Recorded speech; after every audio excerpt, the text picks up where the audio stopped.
Yeah, I am the king of analogies. Well, good morning, and I'm so glad that you all could be here today for the What Works webinar. My name is Elizabeth King, and I started this webinar series last July because every time I was out networking and talking with people, I'm always asked what works when it comes to marketing. I mean, that's just, everybody is curious about what are the tactics that are really going to help people. And it's so different for every business. But I wanted to be able to have a way to help educate people about what's happening right now. What are the latest trends? What's going on? How is marketing changing? Because it's ever evolving. What do you need to know to really engage your audience these days? My business model, I'm a solopreneur. And so my business, I really focus on branding and marketing strategy. I do a lot of writing, but I help companies understand who they are and who their target audiences are, and I help them align their marketing strategy with their business goals.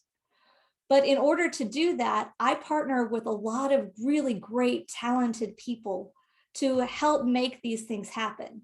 And so, I met Scott and James, and, for websites and really technical things, they're so smart and they do such great work.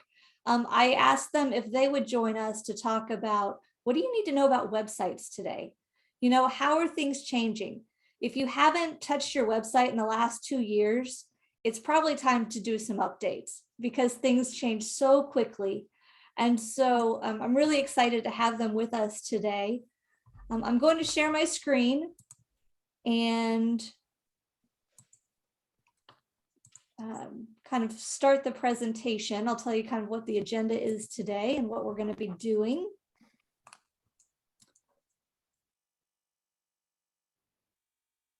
And it always takes just a minute.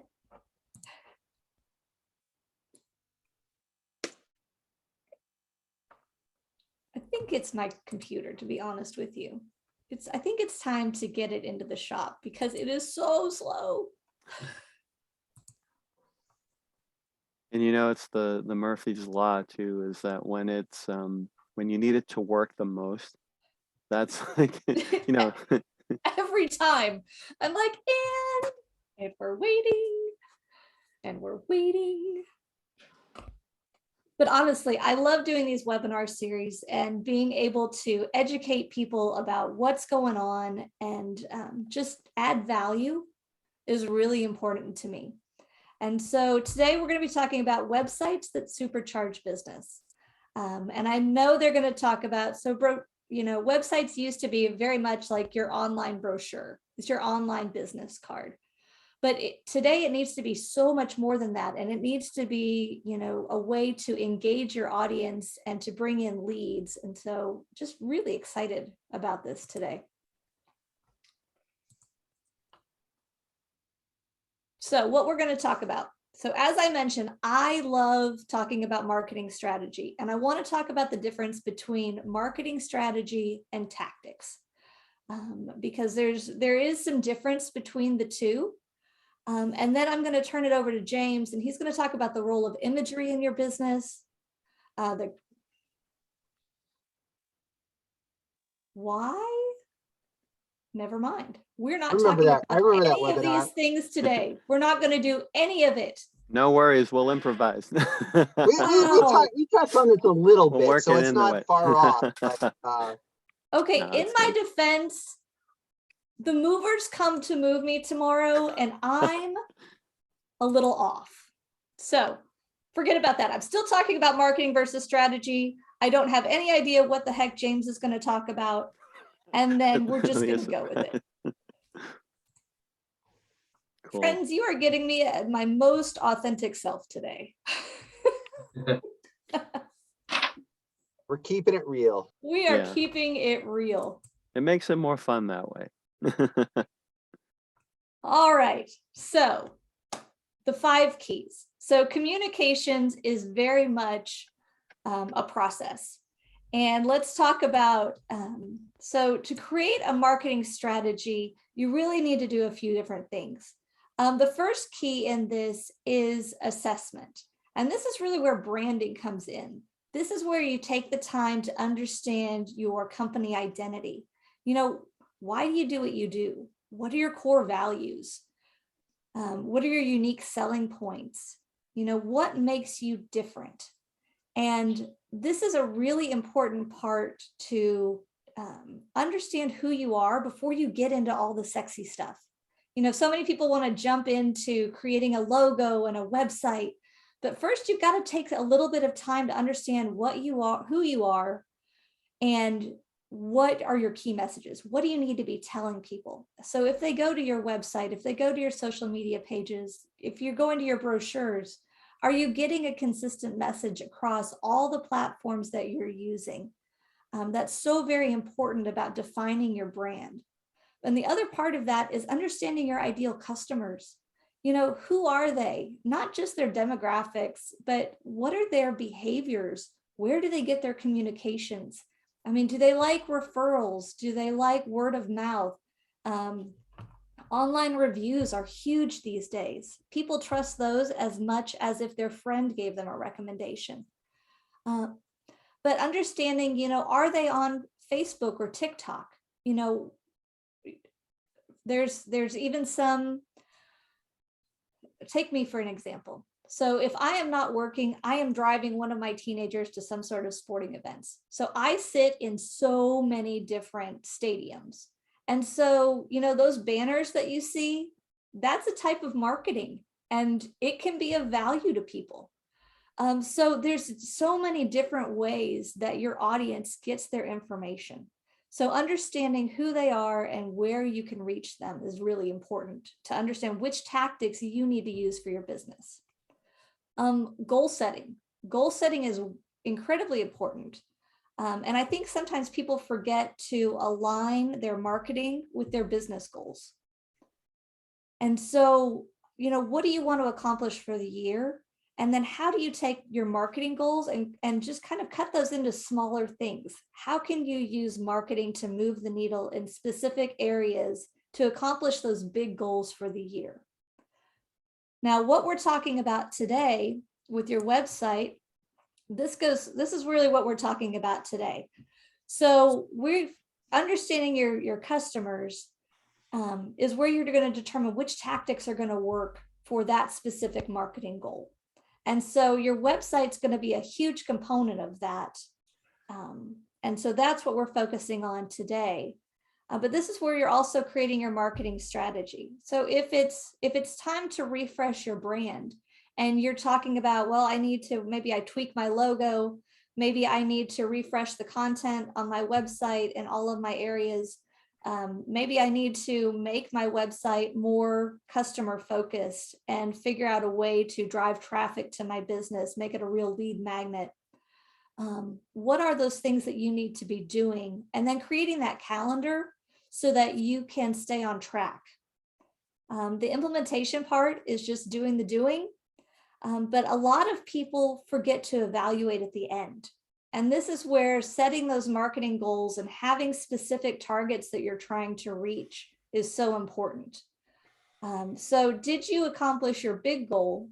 But then even diving further into the tactics, evaluating which tactics worked, because some messages are going to resonate really well.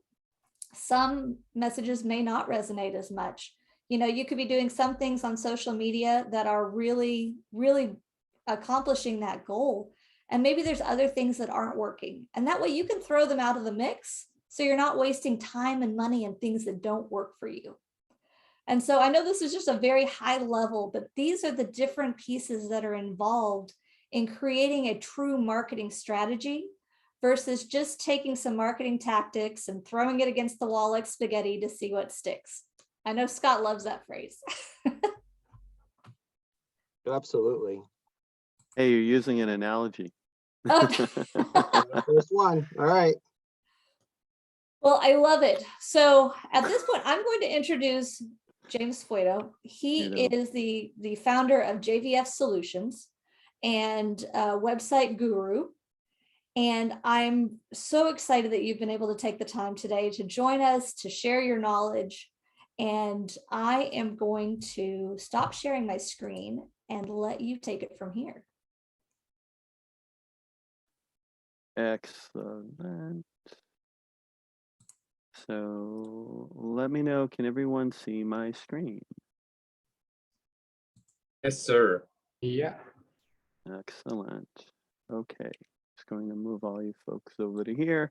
Feel free to ask some questions as we go through this. Scott is keeping track of time, so he's going to keep me moving pretty quickly. So let's jump into things. So I didn't put an about me slide as someone that has been to so many meetings where people spend 15 minutes talking about themselves and not get into the content. So I'm sure you'll learn a lot about me as we go through this, but we're going to cover three things and not necessarily in order. We'll cover all three of these throughout the presentation. So common website pitfalls, how to keep your content fresh, and how to leverage SEO. So again, feel free to put questions in the chat and Scott will interrupt me so that I can get to them. So Elizabeth mentioned the brochure website. That's a phrase that many of you that know Scott or me probably hear all the time. So the old way is having what we call a brochure website, and that's typically a website that is static. It never gets updated. It's really designed just for a desktop. And the information on that website is the type of things that you would typically find in a printed 8.5 by 11 brochure. So hence the name. Now what we look for is we call it a visitor magnet, and that's somewhere where people come to your website. There's an action that they're going to take. You'll be able to work with that person, make them a client, have them perform whatever action that you're hoping to get them to take. It's updated and it's maintained. There's constantly more content being added to the website, so it gives people a reason to come back. You're not just like, let's say, for example, you're a plumber and you just put your hours up there and a little information about your services. Rather than that, you're going to have a blog, for example, that would tell people, you know, how to prevent their pipes from freezing in the winter, or how to maintain different things, and then what to do when they need to call you to better prepare for your visit. Another thing that's key is making sure that the site is responsive to all devices. There's a lot of sites that we come across, and you'll hear about that in a few minutes, that aren't what we call responsive. So we have a couple samples of some of the sites that we've done that are really good examples. Josh is a coach in Orlando, Florida.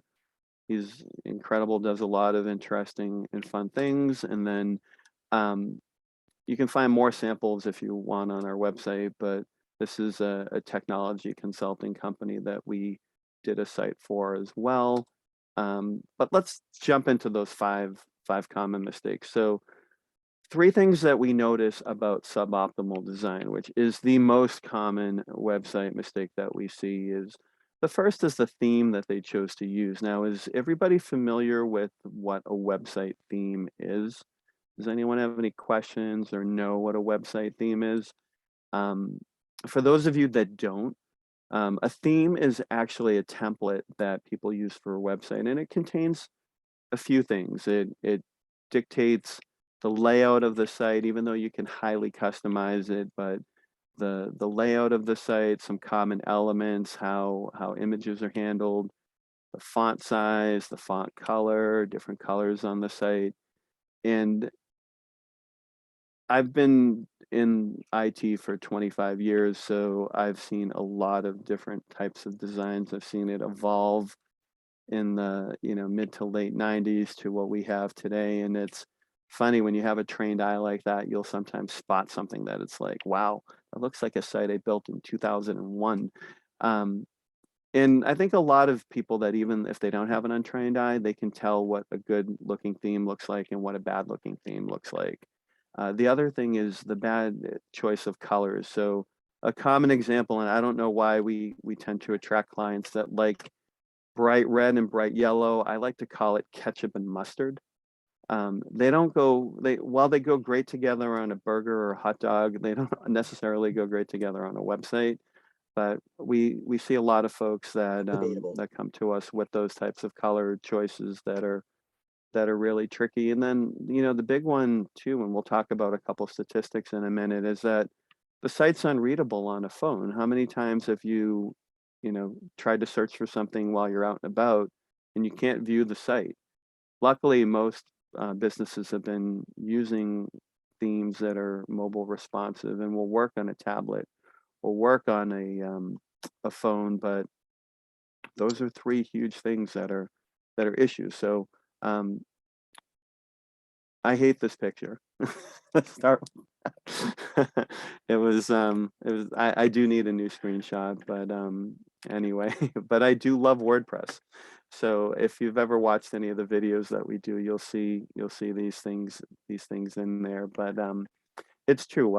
A lot of people come to us and they're like, you know, should I start with Wix because it's easy to build with, or I want to build an online shop. Should we start with Shopify? And we always recommend WordPress. And the reason for WordPress is 42% of websites use WordPress, including a lot of the really big ones.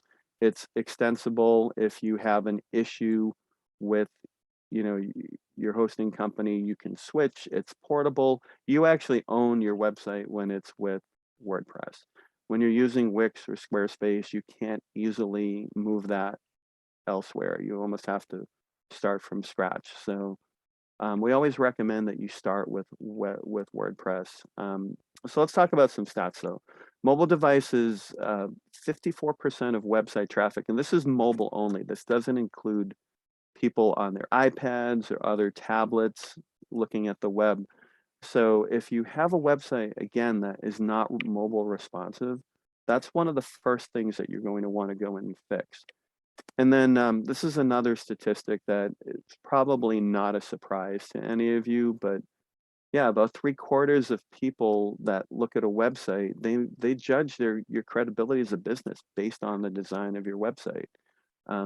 We find this especially in the high tech area, that if people are you know, software designers and their website looks like, you know, it was built 20 years ago, it doesn't leave a good impression. And then you wonder, are they updating their software? So some things to keep in mind. Some of the action steps that we have for you is to, you know, look at the last time you've updated your theme and the look of your website. If you haven't done it in recent years, you'll want to take a look at it and make sure that the theme is still looking good, it looks fresh. If it doesn't, consider updating it. You also want to choose a theme that allows you to create the type of site that aligns best with your mission and with your industry. Colors are a huge, huge thing today. And you know, you've probably heard that different colors have meanings, like, you know, purple is the color of royalty, red is a great color for getting attention.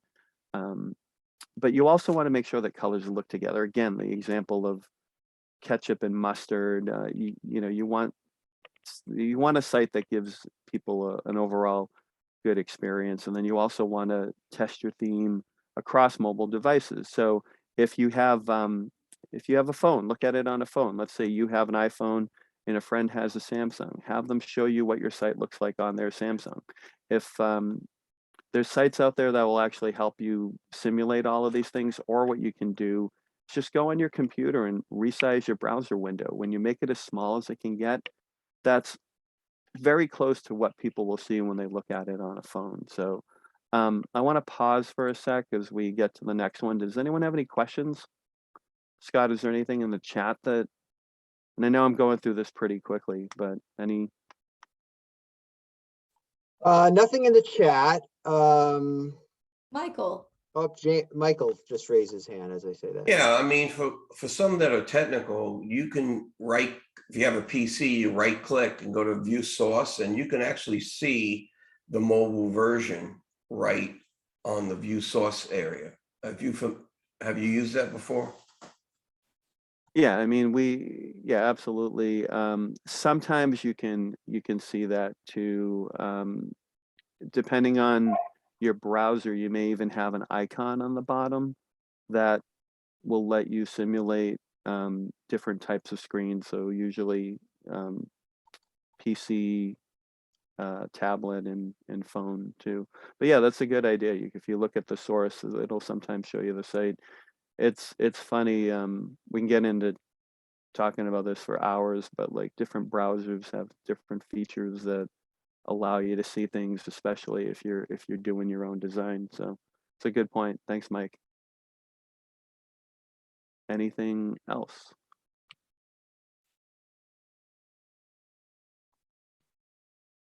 Cool. Let's move on to number 2.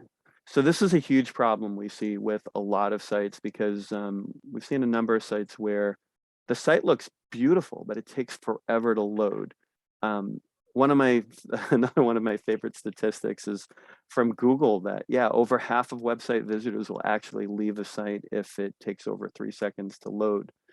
It is amazing. Like, people just don't have patience. And then with, each generation that gets on the web, they expect things to be a lot quicker. So that's a huge thing. We'll talk about some ways to remedy it in a minute, but the key problem with slow speed is it really does hurt your visitor engagement.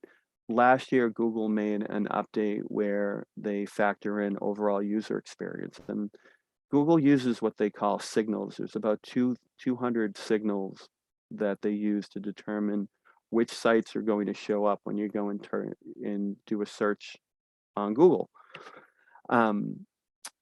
User experience being factored in, things like if your page is taking way too long to load, people will not wait for it. They'll go to the next one, and then Google will track that and start lowering the rank of your page.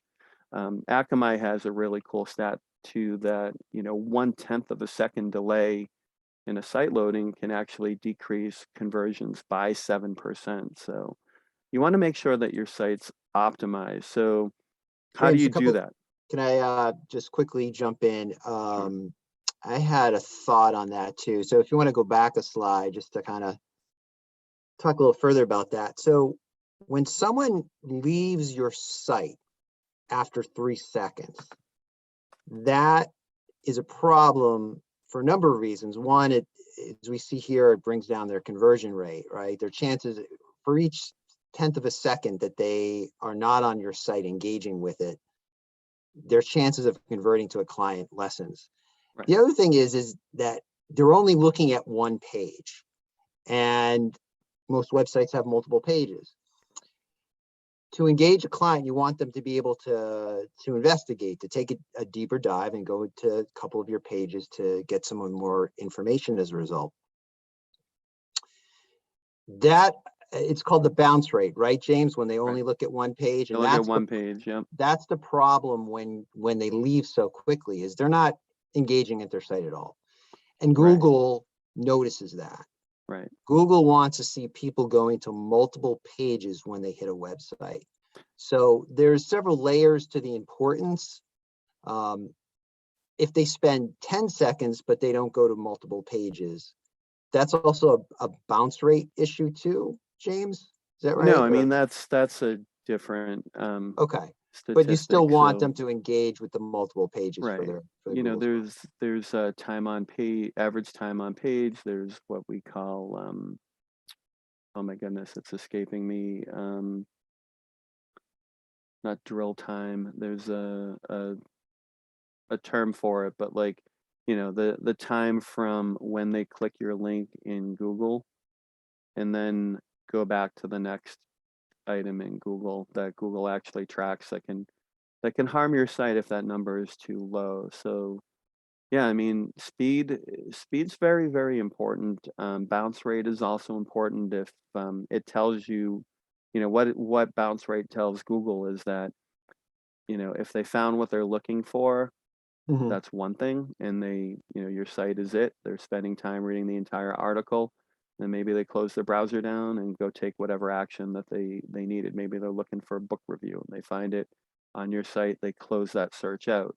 If what happens, and I'm sure we've seen this a lot of times too, is these sites that rank high, or if you click on an ad by accident, it's not really what you're looking for. So you immediately realize that, go back to the other site, go back to your search results and click on the new one. And over time, what will happen is the sites that are bouncing, those are going to go, they're going to get lowered in their rank Mhm. when people are not waiting for your site to load because they can't see the content. Maybe it's partially loaded.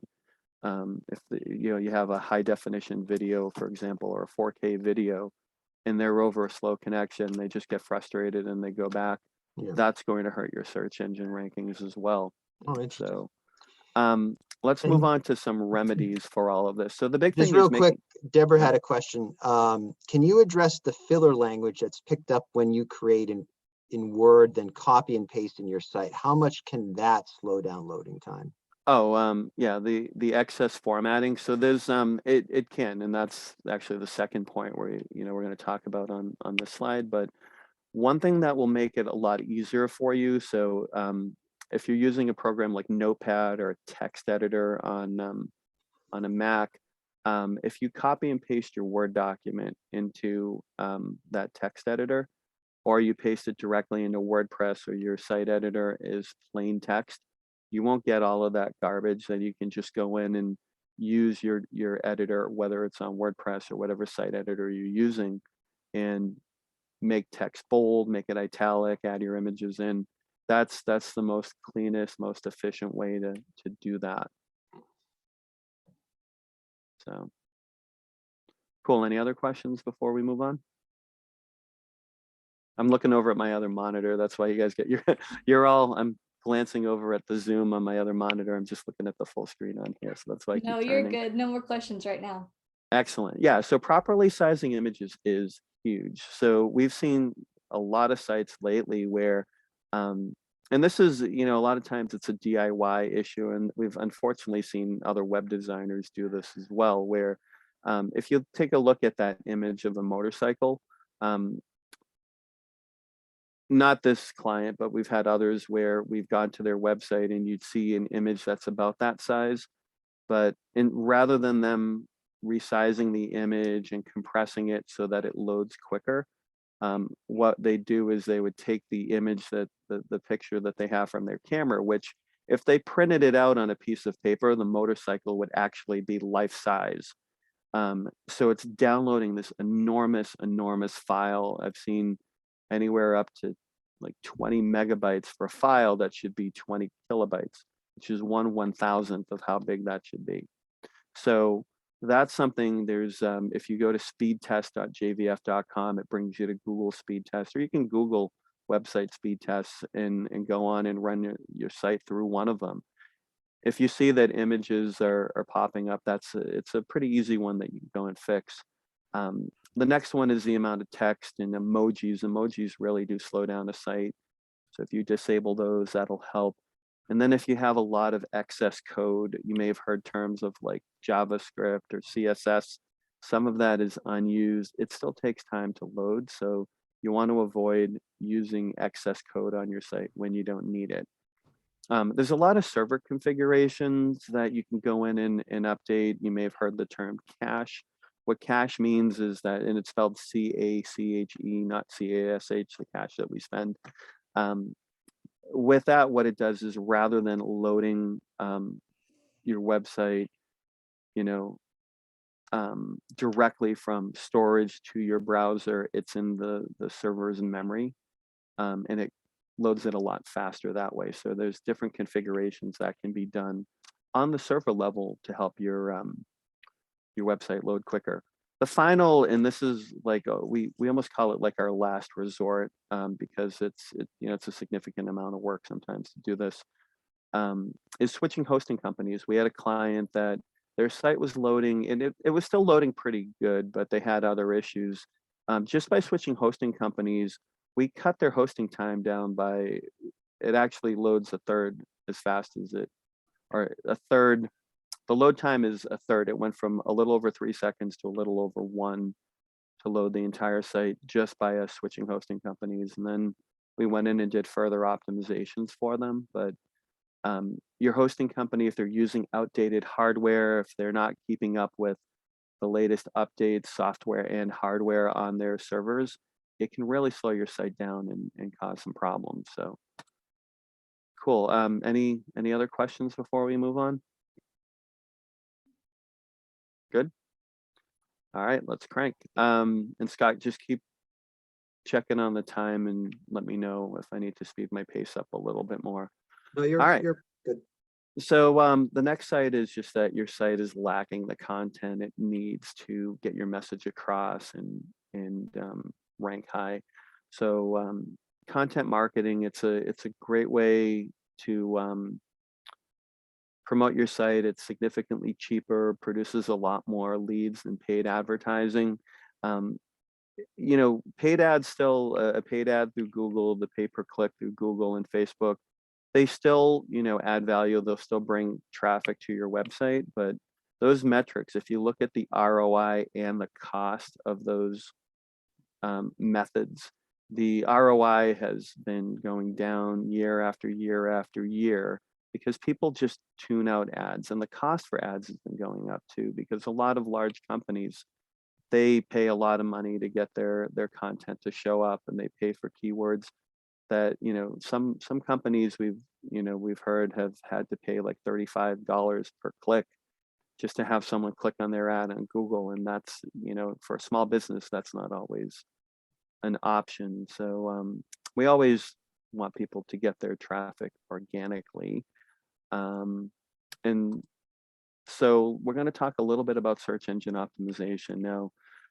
There's three key areas that we like to share when we demystify search engine optimization, otherwise known as SEO. So you've probably heard that term. Relevance, authority, and links. So let's take a little bit of a deeper dive and demystify them.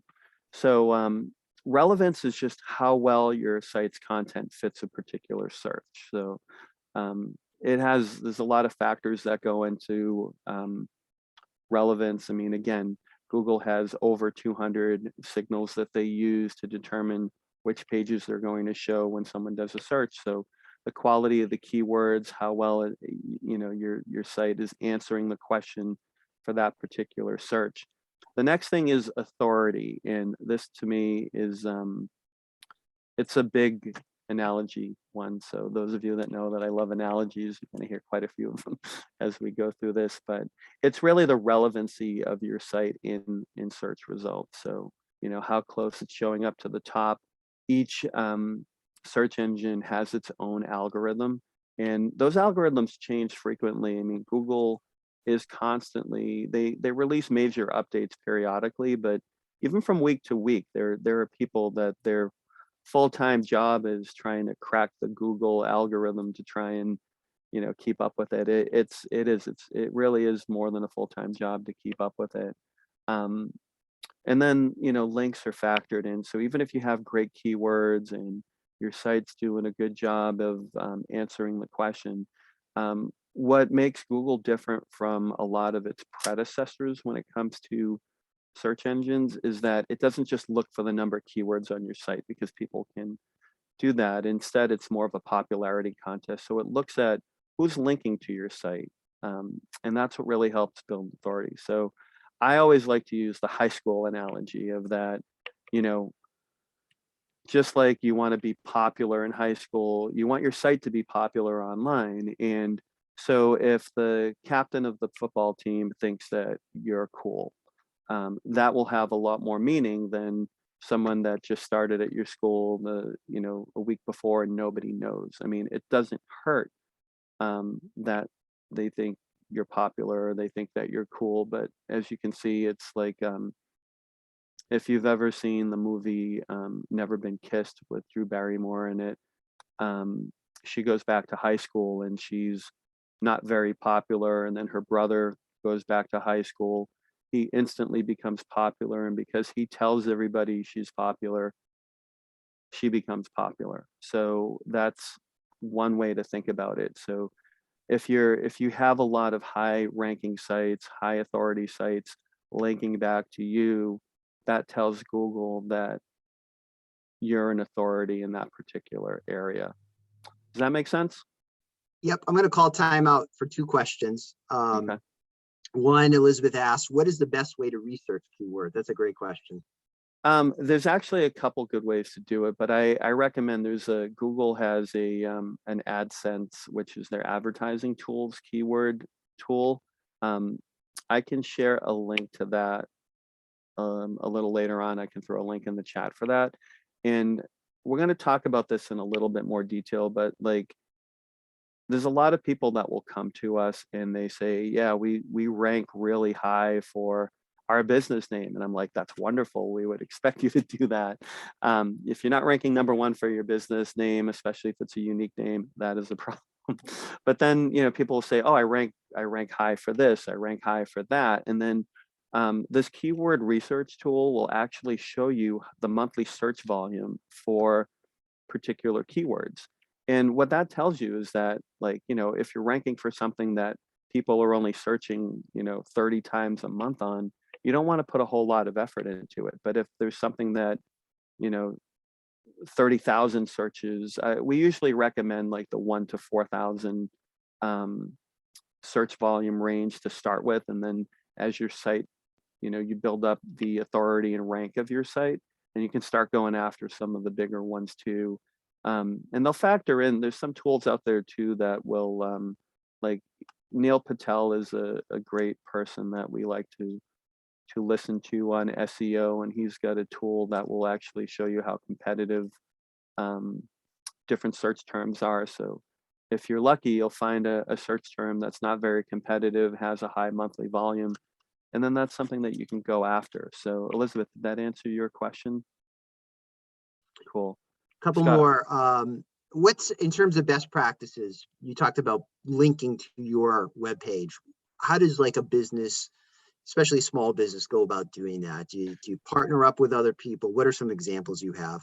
So there's 2 ways to do it, and Google hates paid links. So I'm not going to even talk about that, where you can buy services that will, you know, link to you for that. There are actually some services that will help register your site with different business directories that you can use. We have a client that's a local locksmith in the Boston area, and one of the things that we did with him is that we created special pages for different cities that he was trying to target.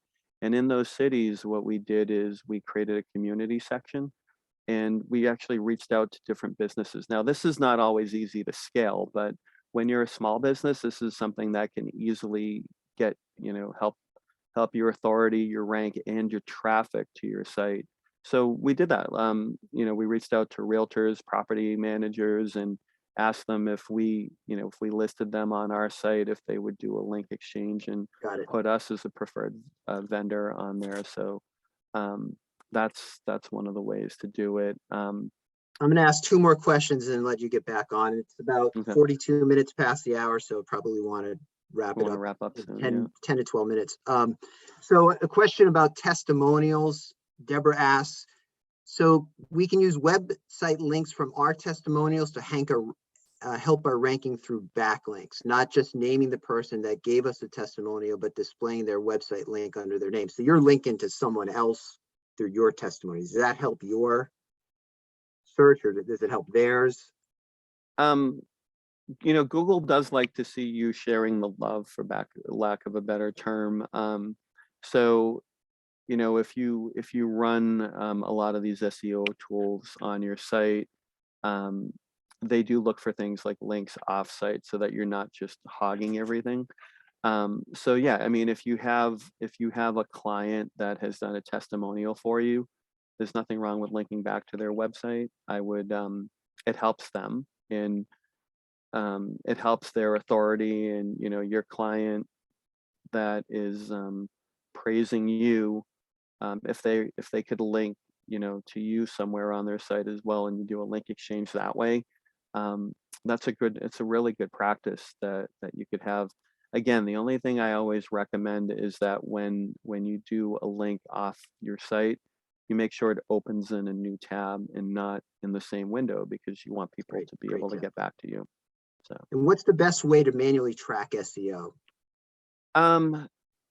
one of the best ways to do it is, you know, using a tool like Google Analytics will help you with, it'll help you track a number of metrics on your site, such as bounce rate, which pages are popular. They used to show you what search engine words, what site, excuse me, what keywords people were searching for that actually show you the search terms. They stopped doing that a few years ago, which is unfortunate because that was very, very insightful. However, their keyword research tool, if you go in there, they have ways where they'll show you what you're ranking high for. There's also a tool called Moz, a tool called SEMrush, that they go out and give you data on your site as well. So there's some tools out there that can help. We can also, if you'd like, we do a website audit, and one of the things we do is we'll report back on what terms you're ranking high on and which terms are opportunities as well. So Yep, I shared the link for the website audit. I think I see your question, Alexi, about social media groups and linking. I think we'll hold off to that one because I know, James, you're going to cover social media. Is that the yeah. next section? We got 2 more to go through. Yeah, we've got a couple of things. So I'm going to try to go a little faster through a lot of this stuff. So, you know, we talked a little bit about keywords. You know, how do you decide on what keywords? You know, again, it's what are your clients looking for? Does location matter? You know, if you're a hairstylist in Oklahoma, you don't care if someone from Vermont is searching for hairstylist. It has to do a lot with your service area. So you may be like, you know, hairstylist in Tulsa, for example, would be a search term. Something related to your product or service description. You're probably ranking if you have a trademark name, but like, you know, you want to be a little bit more generic because like people aren't going to search for one of our product levels, but what they may do is they may search for web design. Descriptive words are good as well, related to your service, your product, or your business. A tool that a lot of people recommend, and it's good, but it's sometimes overused, is autocomplete. Like if you go into Google and you type the words web design and then hit space, it'll auto suggest a lot of different things, and you can use those for part of your research. You know, the longer the key phrase, the less likely people are going to search for it, and that's simply because, you know, people don't type 50 words in you know, in a keyword search. And again, like we recommend a good volume is about 3,000. We tell people to try and target like 1 to 4 when they're starting, but like our sweet spot is about 3,000 monthly searches. And then we love blogging. Blogging is a great way to add more content to your website, and it helps with SEO because the more content you have, the more likely something on your site's going to rank. And when you build the blog with SEO in mind, the keywords that you're trying to target, it's especially effective. Having more content, making sure that it's tagged and categorized correctly, using tools that allow you to show related posts so that if people are reading an article like on Elizabeth's site about branding and they're like, oh, I want to learn more about that topic, and then she has related articles on there that, you know, give them 3 or 4 more articles to read, they're going to stay on your site longer, and more likely they'll see your calls to action so they can start taking some action on your site and, you know, signing up for what you want them to sign up to.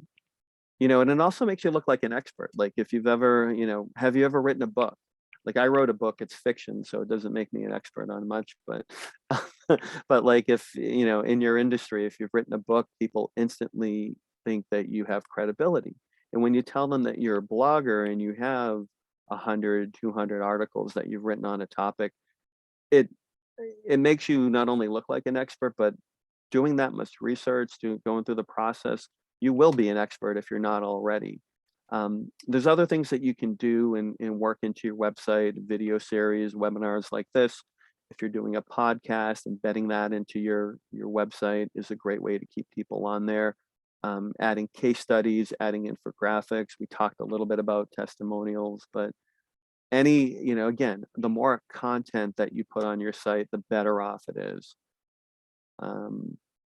Some other steps, some action steps for all of you. So I recommend blogging at least once per week. If you can do more than that, I had a personal development blog that I ran for many years, and what really helped my statistics jump is when I was blogging every day for an entire month. So again, the more you put on there, but you want to be consistent. You don't want to blog every day for a month and then no blog for another year. Your traffic will start to nosedive if you do that. We always, in the websites we build, and we recommend people use these tools as well, that you automate when you create a new post, you automate it so that it's automatically sharing to social media. So last night I published a post about WordPress 6.0. It immediately went out to my LinkedIn, my Twitter, and my Facebook pages. So it takes some of it just makes it easier for you. You want to save time. And then some of the other tips, like, make sure you're researching and using keywords. Your headline should be a problem statement and how you fix it. And then we talked about linking relevant posts to each other and repurposing existing content. So if you don't know what to blog about and you write a lot of posts on social media, go back to your social media account and use those posts, clean them up a little bit and make them blog posts. So again, on social media, this is something like I will say till I'm blue in the face, which is you should be using social media to drive traffic to your blog or website, not the other way around. So many people do this and it's like nails down a chalkboard for me. When I go to someone's site and they have all their social icons and they're like, follow us on Facebook, do this, and it's highlighted. That is not what you want to do. Your home on the web is your home online is your website. You want people to go to your website where they're not distracted by a million other things. So that you can tell I'm very passionate about.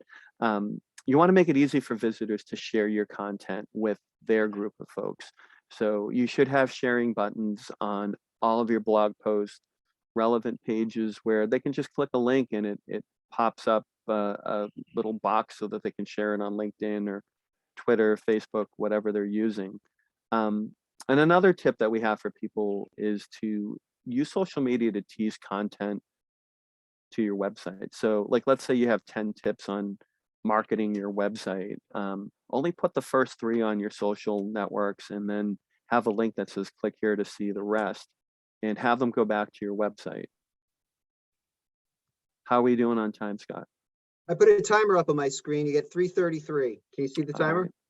Yep. So let's crank through the last 2. These are actually somewhat quick anyway, but a big thing is that security is huge today. It's in a lot of people's minds. You may have heard the term SSL, which is secure socket layer.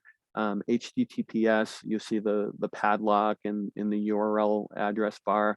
That is really important because 85% of online shoppers, they'll avoid unsecure websites. I recently joined my local chamber and I actually called them to pay over the phone because they didn't have that padlock on there. There's no way I'm entering any credit card information on a site that's not secure. Now, what does secure mean? Really what it means is that there's, what it means is that from your browser to the website, there's no encryption. You want your stuff encrypted, especially any private information, any personal information. You want to make sure that's encrypted so that if somebody intercepts, they have these tools called packet sniffers that they can hook up to a network and see all the data going through. Scott and I actually showed this to Scott when we were in college, where we could see what people were doing online through this packet sniffer. And that was, you don't want people doing that. So if it's encrypted, they see all this garbage, like special characters. But if it's not encrypted, they're going to see, plain text, readable, human readable text. So it's critical. 2 minutes, James. Okay. This is what it looks like if your site isn't private on Google. Google Chrome, they implemented this feature. HTTPS is a ranking signal since 2014. So sites that don't have that, they're penalized. So a couple security steps. Make sure you're using HTTPS. Call your hosting company if you're not, and they'll help you get that set up. Run a security scan on your website to make sure that everything's being locked down correctly. Use strong passwords for your passwords on your website. Regularly run malware scans. So sorry, we're kind of going through this. We're going to talk about call to action. This will be the last one.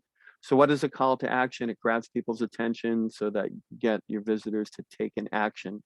Every page on your website should have a call to action on it. And we're going to list those out in the next slide. You want to make it easy for visitors to take that action. So here are some of examples. They want to send you a message or fill out a form online, join your mailing list, buy something or click on an affiliate link, request additional information, download an ebook, register for an event. Those are the typical types of calls to action. Notice on there that follow me on Facebook is not a call to action. That's not an appropriate call to action. So we'll wrap up with your checklist. So some of the things that I'd like all of you to do within the next week: look at your website, make sure that it has an updated and a responsive design. If it doesn't, take some steps to get that resolved. If, run a speed test on your website and fix some of those issues that are making your website load slowly. Use content marketing. If you're not blogging, start blogging. If you're blogging, factor keywords and SEO into the post that you're creating so that you're driving traffic to your site. Make sure your website is secure. Make sure that you have calls to action on your website. Thank you. Do we have time for any questions? Sorry, it was like a sprint at the end. It's a lot of, it's like sipping from a fire hose. For many years, I taught this, and this was a 9-hour course. So there's a lot that we can cover on this topic. So. No, those were great highlights. And to answer your question, yes, we do have time for a couple questions. Cool. I'll stop sharing so I can We see had everybody. Alexi's earlier that I don't think we got to. Alexi, do you want to just jump in and ask it? Because I have to scroll up a bit now to get it about social media. Oh, I can ask it. Yeah, go ahead. So, there are a lot of people which offer to us to exchange links between each other's websites. And how is it works for SEO improving, right? In general, it works out well. And I didn't want to get into this too much because there are, just like, if Jeffrey Dahmer thinks you're a good person, or Adolf Hitler, like, that's not considered a good thing. So you do want to, assess that business and make sure that it's a good fit for a link exchange. But in general, links do help. But if it's a garbage site that's linking to you, and they're, it's a more advanced SEO topic is on, bad links that actually hurt your SEO. But in general, if you have a business, someone has a complementary business, or they're a client of yours, then it's great to get someone to link back to you. Yeah, it's some kind of lottery. Thank you. Oh, yeah. So I would avoid it. Yeah. Yeah, anything that hurts. I mean, just think about it, right? Like, when you wouldn't want to refer somebody to some, I did this by accident one time. I referred someone to a recruiter, and she had a nightmare experience with him, and said, as your friend, please don't refer this guy to anybody else. So I just saw a lot of offers in Slack. Yeah, you'll get a lot of those, and you've got to tune a lot of those out, because a lot of if you notice that, like, your site's primarily in English and you're getting a lot of these, and it's a different language, different character set that a lot of stuff is coming from, that's usually an indicator that they may just be, but and they may even, sometimes their intent is that they want you to click on that link so you can see it, and that link will dump malware on your system. So I just caution you on a lot of these things. If it's like a local complementary business, then yeah, it makes sense. So did that answer your question, Alexi? No, it's clear. Thanks. Cool. Good. What else? All right, one of the questions came in on site speed. Do you have a preferred CDN? The industry standard is, oh my goodness, why am I drawing a blank? Because I actually have, it's, oh my goodness. I'm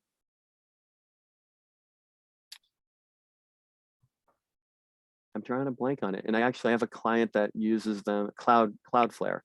Oh. I have a client that actually Cloudflare does a lot more than just CDN. They actually do hosting and domain names. So I have a client that has a domain name registered through them. So, but yeah, Cloudflare is a very popular one. They have a free version. In fact, most hosting companies, GoDaddy, SiteGround, Bluehost, I think they have that included. It's my experience with it has been pretty good.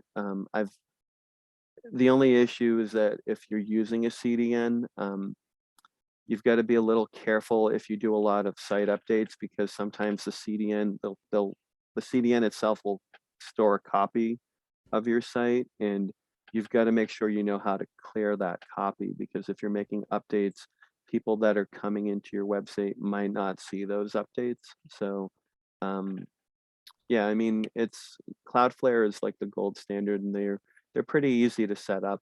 And again, most hosting companies allow you to just turn it on. So. All right. Well, since we are running out of time, I wanted to say thank you so much. I've taken lots and lots of notes today. There's a lot of things that I picked up from this. A lot of questions actually that I've gotten recently you addressed, and so it was really helpful for me. Wanted to let you guys know about the next 2 webinars that we've got coming up. The next one is June 16th. We've got Bryant Bynum from Alpha Graphics is going to be talking with us about the convergence of print and digital marketing. Print is not dead, but it is just one of those tools. And so how do you really maximize your digital and your print marketing? And then in July, I'm going to be talking about 5 tips to up your marketing game. So kind of what are the current stats right now? What are we really seeing across all marketing tools? And what are the top 5 things that you really need to know right now that can improve your marketing? I'm always looking for new webinar topic suggestions. So if you have ideas about things that are going on or you'd like to know more about, please let me know. I have a few months that I have not scheduled out this year yet, and so I'm looking for some ideas. And then after the webinar today, I will download the recording, and so we'll be sending out an email to you this afternoon that has a copy of this webinar, but also it'll link to the JVF, the free website audit that they are offering today, so that you can schedule your time to go and get an audit of your website. And I love talking about marketing and connecting. So if you want to talk about your marketing, and I've got a free 30-minute call, if you want to reach out to me, probably next week after I am done moving. But just go to kingprmarketing.com/meet us, and you can schedule a time to meet with me as well. So with that, I am going to wrap up our webinar today. Thank you so much for being here. Scott, James, this was incredibly valuable, and I appreciate partnering with you on this webinar. Thank you so very much. May I say something real quick? Sure. If anybody here wants to copy the chat, those 3 little dots in the bottom right corner, click on those. There's been a lot of links and stuff that have been shared. So if you click on those 3 little dots, you can save the chat. Oh, fantastic. Thank you so much. You're welcome. All right. Well, I hope you guys have a great Memorial Day weekend. And I hope to see you guys next month at the next webinar. Yeah, thank you. Bye, Thanks everybody. for having us, Elizabeth. Absolutely. Awesome. Thank you. Thank you. And thanks everyone for coming.